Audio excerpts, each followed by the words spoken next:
Si David at si Ziba. Ikalabing-anim na kabanata. Kalalampas pa lang ng kaunti ni David sa ibabaw ng bundok, nang salubungin siya ni Ziba, nakatiwala ni Mephiboset. May dalawa itong asno na may kargang 200 tinapay, 100 kumpol ng ubas, 100 piraso ng hinog na prutas, at katas ng ubas na nakalagay sa balat na sisidlan. Tinanong ni David si Ziba, "Bakit nagdala ka ng mga iyan?" Sumagot si Ziba, "Ang mga asno po ay para sakyan ng sambahayan nyo. Ang mga tinapay naman at prutas ay para kainin nyo at ng mga kasama ninyo.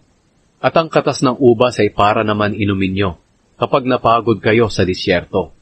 Nagtanong si David, "Nasaan na si Mephiboset, ang apo ng amo mong si Saul?" Sumagot si Ziba, "Nagpaiwan po siya sa Jerusalem dahil iniisip niyang gagawin siyang hari ngayon ng mga Israelita sa kaharian ng lolo niyang si Saul." Sinabi ni David, "Kung ganoon, ibinibigay ko na sa iyo ngayon ang lahat ng ari-arian ni Mephiboset." Sinabi ni Ziba, "Mahal na hari, handa po akong sumunod sa inyo. Malugod sana kayo sa akin." Sinumpa ni Shimei si David. Nang papalapit na si Haring David sa Bahurim, may taong lumabas sa bayang iyon, at isinumpa si David. Ang taong ito ay si Shimei, na anak ni Gera, at kamag-anak ni Saul. Binato niya si David at ang mga opisyal nito kahit na napapaligiran si David ng mga tauhan at mga personal niyang tagapagbantay. Ito ang sinabi niya kay David, "Huwag kang papasok sa bayan namin. Mamamatay tao at masamang tao ka. Ginagantihan ka ng Panginoon sa pagpatay mo kay Saul at sa sambahayan niya. Kinuha mo ang kanyang trono, pero ngayon ibinigay ito ng Panginoon sa anak mong si Absalom. Bumagsak ka, dahil mamamatay tao ka." Sinabi ni Abishai na anak ni Zeruya sa hari, "Mahal na hari, bakit niyo po pinapabayaang sumpain kayo ng taong iyan na tulad lang ng patay na aso? Payagan niyo po akong pugutan siya ng ulo." Pero sinabi ng hari, "Kayong mga anak ni Zeruya, wala kayong pakialam dito. Kung inutusan siya ng Panginoong sumpain ako, sino ako para pigilan siya?" Sinabi ni David kay Abishai at sa lahat ng opisyal niya, "Kung ang anak ko nga ay binabalak akong patayin, paano pa kaya itong kamag-anak ni Saul? Inutusan siya ng Panginoon, kaya hayaan niyo na lang siya. Baka makita ng Panginoon ang paghihirap ko at gantihan niya ng kabutihan ang kasamaang nararanasan ko ngayon." Kaya nagpatuloy sa paglakad sina David at ang mga tauhan niya. Sinusundan din sila ni Shimei, pero sa gilid ng burol lang siya dumadaan. Habang naglalakad siya, isinusumpa niya si David at hinahagisan ng bato at lupa.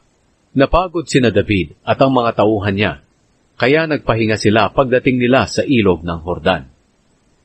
Nakipagkita si Hushai kay Absalom. Samantala, dumating sa Jerusalem sina Absalom, Ahitofel, at ang iba pang mga Israelita. Dumating din doon si Hushai na Arkeo, na kaibigan ni David.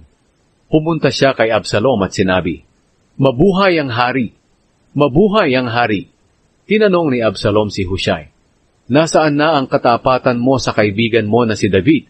Bakit hindi ka sumama sa kanya?" Sumagot si Hushai, "Hindi, sa inyo po ako sasama, dahil kayo ang pinili ng Panginoon at ng buong mamamayan ng Israel na maging hari. Bukod pa riyan, sino pa ba ang pagsisilbihan ko, kundi kayo na anak ni David? Naglingkod ako noon sa ama niyo, ngayon kayo naman ang paglilingkuran ko." Ang payo ni Ahitofel kay Absalom. Sinabi ni Absalom kay Ahitofel, "Ngayon, ano ang maipapayo mong gawin natin?"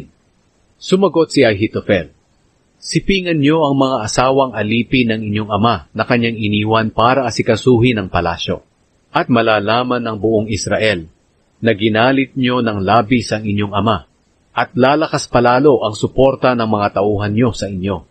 Kaya nagpatayo sila ng tolda sa bubungan ng palasyo para kay Absalom, at nakikita ng buong Israel na pumapasok siya roon para sumiping sa mga asawa ng kanyang ama. Nang mga panahong iyon, Sinusunod ni Absalom ang mga payo ni Ahitofel, gaya ng ginawa ni David, dahil ipinapalagay nilang galing sa Diyos ang bawat payong ibinibigay ni Ahitofel.